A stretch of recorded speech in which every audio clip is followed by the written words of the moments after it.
Sunday. It's race day. The NHRA is at Virginia Motorsports Park, one of the smoothest, they say. So no bumps, no whoop section this weekend, thank goodness. But got to deal with the heat. 133 track temp when they went out on first round. Let's go through the highlights. If you hadn't seen yesterday's recap, I got mine out. Clay has his out. His will be all detailed about what they did. Mine's covering all of them. Go check it out and get caught up. Today we will go through the highlights, first and second round. Semis will show all of them. And let's see who's going to do what right now. Round one, top few of the highlights. Couple highlights that kind of stood out. Nothing really exciting happened. I'll show you what Clay did with Tony Stewart. And then the two girls, Brittany Force and Jasmine Salinas, they had to run each other, which I hate to see that too. But it was like the marquee matchup. And I'll show you that. And then we'll move on to Funny Car. Stewart in the right side, the number 3 qualifier, his highest starting spot ever.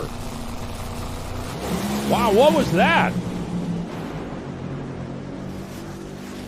Whoa, 387 at 319 miles an hour. One of those cars was really high idling down there on the starting line.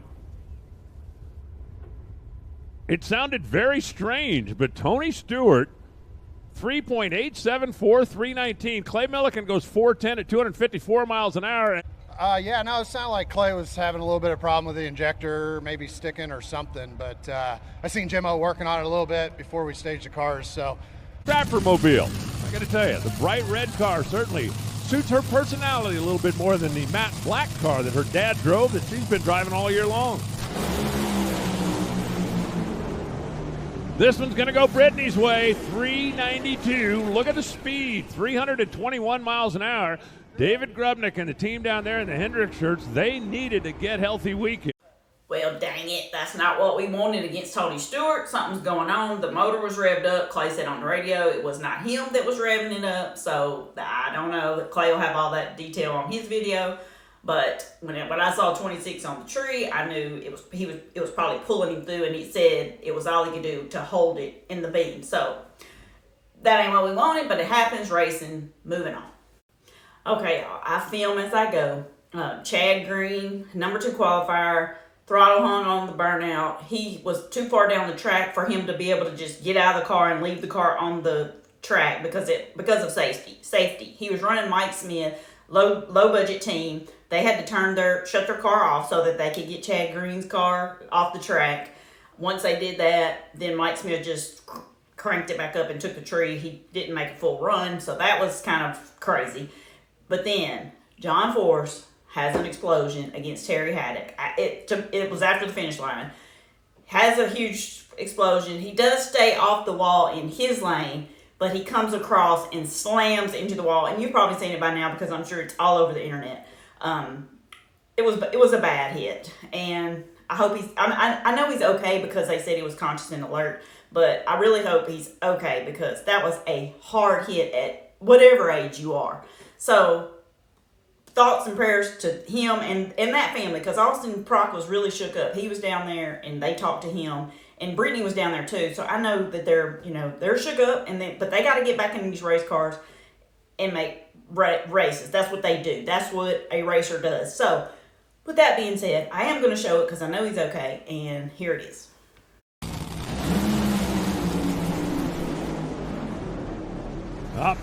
Cup bluey. John Force just blew the thing up and slammed into the wall at the top end of the racetrack. When they tell the drivers to get back in the cars, that is usually your 5-minute mark. And when they pass that word on, I will pass on to you that it's time to come back.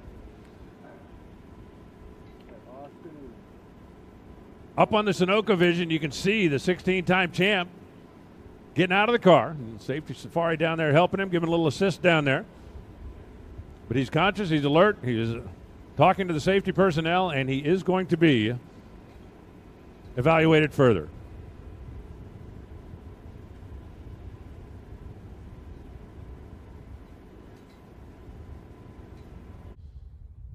You're going to watch Terry Haddock first puff the tire. He's going to pedal it. John's car starts moving around.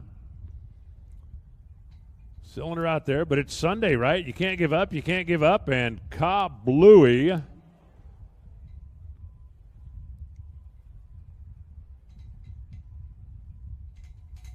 banks it off of the right wall, and then the real big hit, in my eye, looked like when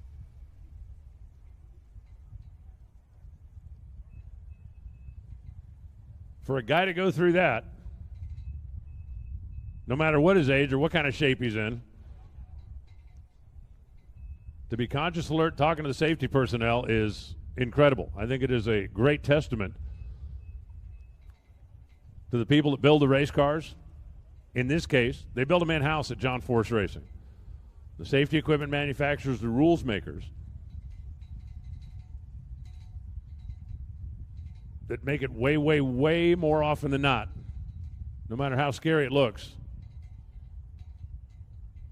the driver's able to get out of the car and come back to fight another day. I've said more than once over the course of the years, the most important job any race vehicle has got nothing to do with setting records, got nothing to do with going fast, got nothing to do with winning races, winning championships, any of that. The most important job any race vehicle has is protect your driver when things go wrong.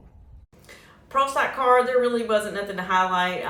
Bo Butner's back over there. He's in one of the Quadra cars. They're out for business. They're just out this weekend, so he got in there. He did turn on the win light against Jerry Don Tucker, which is another elite car. Erica moved on. Greg moved on. Then Pro Stock Motorcycle was the Smiths had to run each other, Matt and Angie Smith. I don't know if you've seen how they run each other when they do, but here's how they ran today. Give each other a little nod down on the starting line, blow a kiss from one to the other, and how about Angie with an 0:16 reaction time? She throws at her husband. How about Angie beat him on a hole shot? 0:16 and a 6.809. Matt Smith just ran low ET of race day, and he is headed home. Well, he's not headed home. He's headed back to the trailer to get his wife's bike ready for the next round. 0:16, 6.809, and Angie Smith takes care of business. So, good for Angie Smith. I don't know if you remember, in the past, they ran each other, and she beat him on a hole shot, and he was mad and acted a total ass to her on TV, and I've never forgot that. So, good for her for getting up on the wheel. Sometimes you just do that when you have a better opponent over there. It just brings it out in you. Good for her, and she's moving on. And also, Gage Herrera, he's moving on. He's in the streak to beat Bob Glidden's record, so he's moving on too. Pro Mods. I'm going to show them a little extra love because yesterday I got wrapped all up in the mission food and forgot to put the ladder for them. So I'm going to show the ladder right quick, and then I'm going to show some highlights from first round.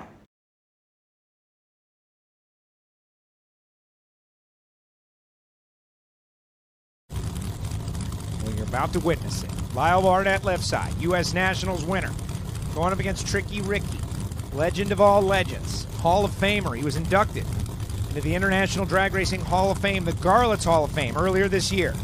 Lyle goes in, waiting on Ricky. Ricky going to go in last. The Amber's going to flash. Off the starting line first, 0.03 of a second. It's Lyle Barnett. But does Ricky have the power to drive around? And he does. 580 at 252.57. Ricky Smith, trailers. Lyle Barnett, 587.0, 247 for Lyle. Lyle with an 023 light, 990 to the 60-foot. Tricky Ricky was 51 on the tree, 1 second to a 60-foot, but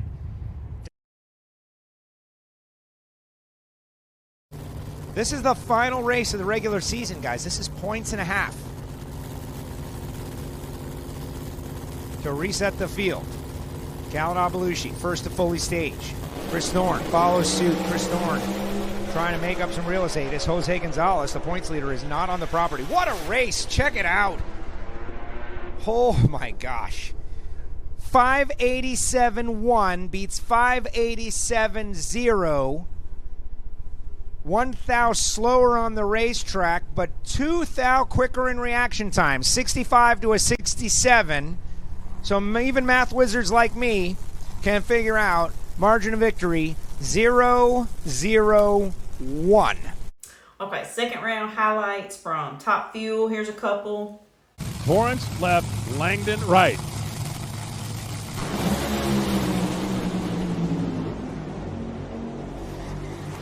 397 beats 397, and that is an absolute picture-perfect little baby hole shot. Sean Langdon goes 3.976, 307. Look at the speed. Steve Torrance goes 3.971, 319 miles an hour. Tony Stewart, Team Chevrolet on the left side. Brittany Force. Winner gets Doug Coletta.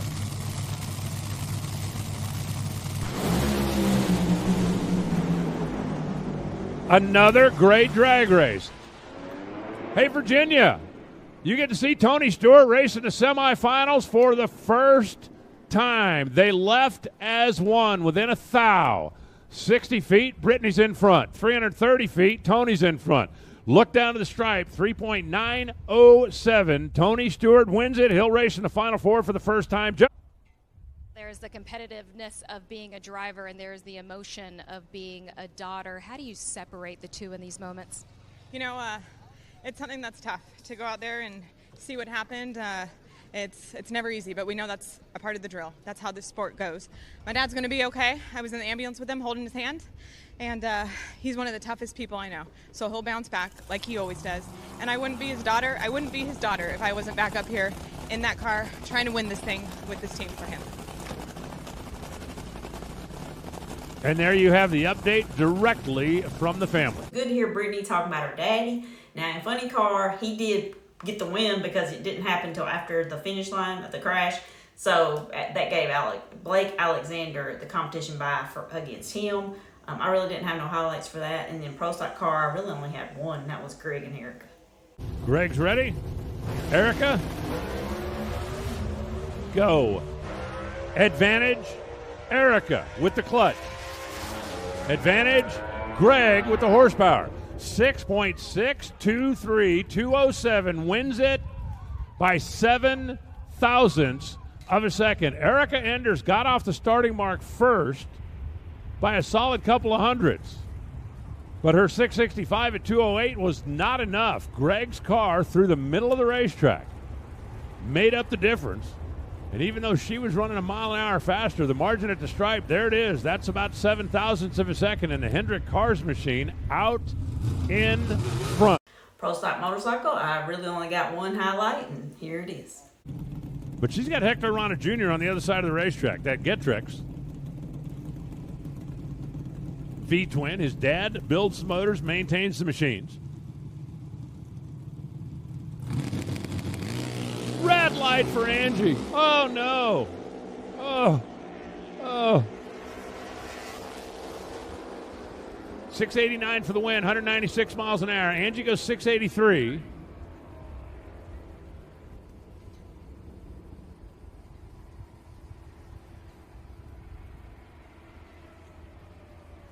So right after Pro Stock Motorcycle, because you know I told you I film as I go, it started raining. All right, NHRA got the track dry. Pro Mods got up for their second round, and here's some highlights. Championship, I'm not sure I won't have to deal with Jason every week. Reaction times, identical.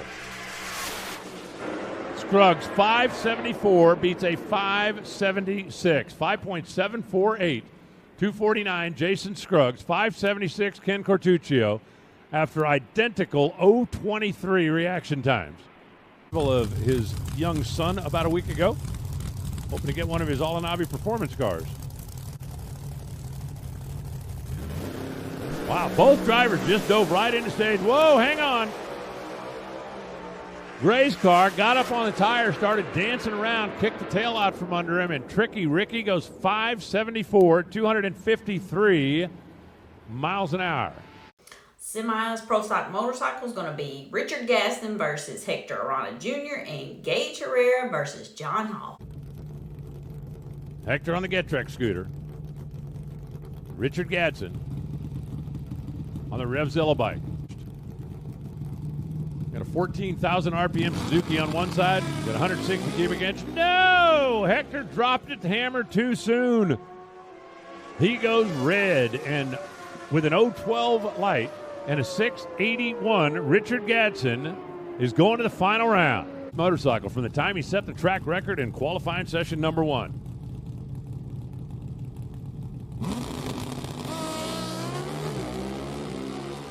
couple of hundredths advantage, John Hall. Gage Herrera drives by 6.760, 199 miles an hour. John Hall goes 681 at 198. So it'll be Gage, it'll be Richard. It'll be an all Vance and Hines final. Semis Pro Stock Car, Dallas Glenn versus Bo Butner, and Greg Anderson versus Aaron Stanfield. So Bo Butner, who's run Pro Stock twice this year with Mountain Motors, won both of those. Did not get out of round number 1 here this weekend, but he's still got a chance to go 3 for 3 in Pro Stock. He's got to beat Dallas Glenn first.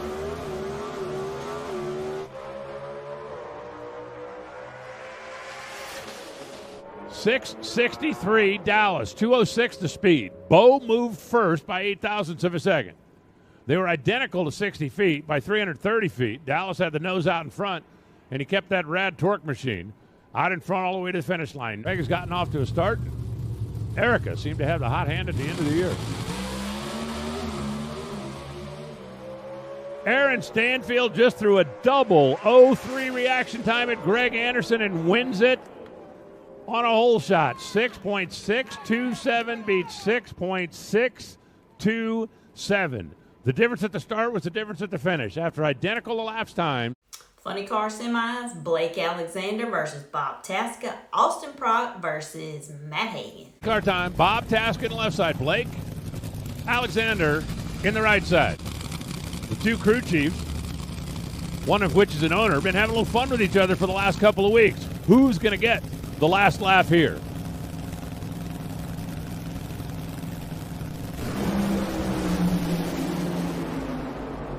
Great drag race. 398 beats 399. Bob Tasca's head of the final. Hey, check out the speed. 330 miles an hour. Hagan for Dodge, for Direct Connection, for Renai, for Tony Stewart. Prock for Cornwell Tools, for Chevrolet.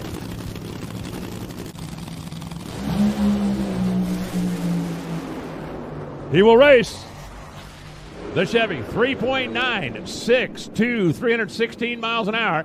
Hagan goes 403 at 312 miles an hour. And Austin Prock and Bob Tasca in the final round. Top Fuel semis, Sean Langdon versus Antron Brown, and Doug Coletta versus Tony Stewart.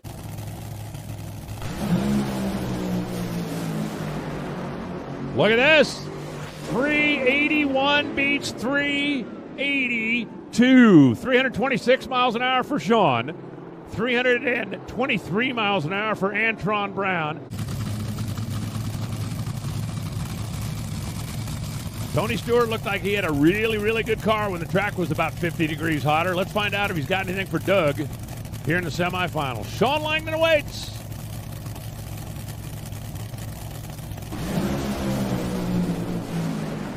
Tony puffed the tire, 382, 326 miles an hour, and Doug Coletta will race his teammate. It'll be an all Ypsilanti final round. Tony goes 463 at 180 miles an hour. He got the jump off the starting line, quicker to 60 feet. By the time they got to the 330-foot block, Tony had to pedal it once, and Doug was gone. Pro Mod semis is going to be Kevin Rivenbark versus Chris Thorne, and Tricky Ricky Smith versus Jason Scruggs. For a trip to the trophy round, will we have a nitrous car in the final round, or will it be all force feeding all the time? Scruggs is off the gas. Ricky's car looked like it was trying to push him over to the wall, but he fought it back. 574. 0-11 reaction time. Come on, man. 0-11 at your age? And a 574. Ricky Smith is headed for the final. Jason goes 814 at 115 miles an hour. He certainly wasn't late on the tree at 036. But his car got loose out there a couple of hundred feet out, and he had to lift.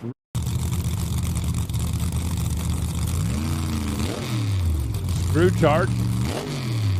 Jamie Noonan Hemi under the hood of the silver and black car. The Pro Charge rocket for Chris Thorne. Who gets to face off with Tricky Ricky?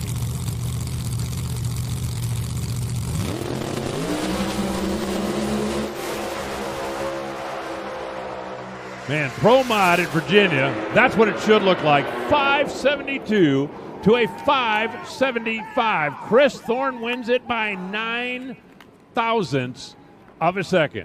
Rivenbark was better on the tree at 044, and down the racetrack, Rivenbark was out in front at the 8th mile. But Thorne, big speed down the back for that Pro Charge machine, 572 at 252, and he's able to stick the nose out in front by 9 thousandths of a second. Okay, here we go. Pro Mod Finals, Chris Thorne versus Tricky Ricky Smith.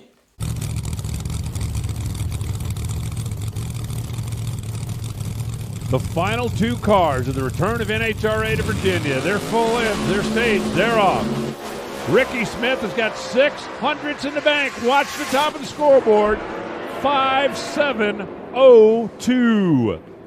Ricky Smith goes 5.702, 253 for the win. Chris Thorne goes 5.714, 252 for the loss. Ricky was 0.18 on reaction time and ran low ET to close it out. Well, they call him Tricky Ricky. But when you go 0.18 on the tree and run low ET at the event, you don't have to be tricky. Pro Stock Motorcycle, Gage Herrera versus his teammate, Richard Gatson. Who's going to get your guy? I think Terry Vance is on his house in the stratosphere someplace, just watching and smiling. They're ready. Identical reaction times at 0.22.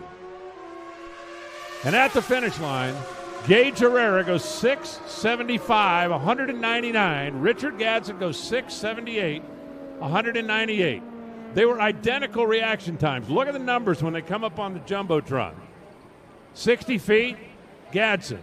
330, Gadsden. 8th mile, Herrera. And he was a couple of miles an hour faster as we take another look. Courtesy of the Big Go coming up on the 70th anniversary.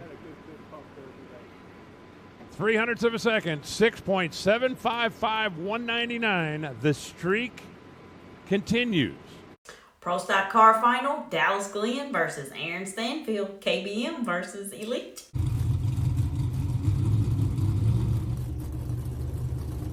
Both known for the starting line, both with good horsepower. No games at all. They both blink them right in. Dallas Glenn, 0.16 to leave second. Finish line, 6.61 beats 6.61, and Aaron Stanfield reversed the outcome from Chicago. And they're whooping it up down on the starting line. Stanfield, 0.07 on the tree. Dallas Glenn was 0.16, and again, when you look at the numbers as they roll up, look at the way it played out going down the racetrack. Funny Car Final, Bob Tasca versus Austin Prock. Pre-staged in. Bob Tasca dives right in. Austin Prock right there. Here we go. Tasca smokes the tires, and Austin Prock takes it home. 392. That's now low ET of the entire event. They did it in the final round. And look at the Cornwell guys down on the starting line. That's a celebration, not just for their driver, not just for their team, but for their owner, John Force. As we watch again from the far end of the racetrack, the NHRA replay, Tasca's car right there pulled him loose, kicked the tail sideways, and he is watching Austin Prock pick up his 3rd of the year. Rookie? Not a chance. Where will that Wally go? It's going straight to the hospital to John Force. I hope he's out, actually, but I'll find out. But this is definitely dedicated to John Force. Top Fuel Final, all Coletta camp, Doug Coletta versus Sean Langdon. Coletta Motorsports won. We just don't know which side the mosh pit's on. Sean Langdon smoked the tires. Doug Coletta goes 375. Take another look from the far end of the racetrack. Sean pulled the tires loose. Doug didn't. Whew, what a day. Congrats to Ricky Smith, Gage Herrera setting history, Aaron Stanfield, Austin Prock. Prayers to John Force, to all that crew. I hope he's doing okay. I know we'll see him back out there as soon as he can get back out there, because that's all he knows. Congrats to the champ, Doug Coletta. I will be in Norwalk next week in attendance. I plan to be live as long as the internet lets me in Clay Milligan's Top Fuel Pit. And I just appreciate you guys watching, liking, subscribing. leave me a comment because you know I love them. And if you didn't hear me talking about Sick the Magazine, go subscribe. I'm putting the link down there. They got cool merch. You subscribe to this, you get 4 double issues. It's a coffee table book. It's nice. Go check it out. I'll see you soon.